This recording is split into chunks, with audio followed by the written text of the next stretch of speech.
L'élire, c'est choisir la paix.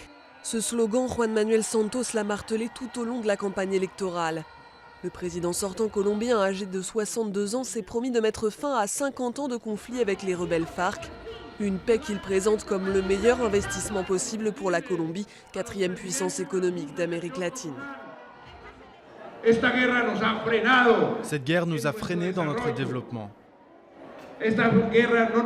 Cette guerre n'a pas permis à la Colombie de développer son énorme potentiel.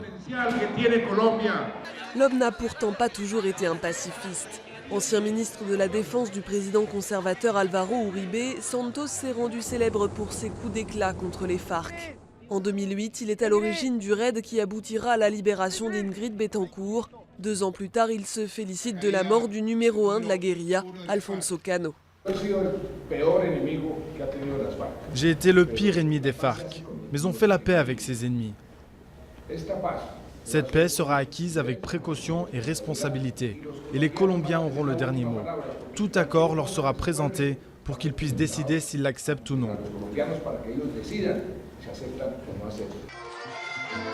Élu président en 2010, il fait passer une loi de restitution des terres pour les victimes du conflit et rétablit les relations diplomatiques avec le Venezuela d'Hugo Chavez. Il engage ensuite des négociations de paix avec des rebelles désormais affaiblis.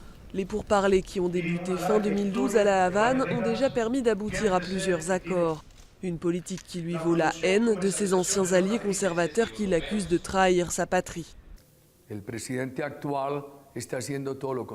président fait l'inverse de ce qu'il avait promis.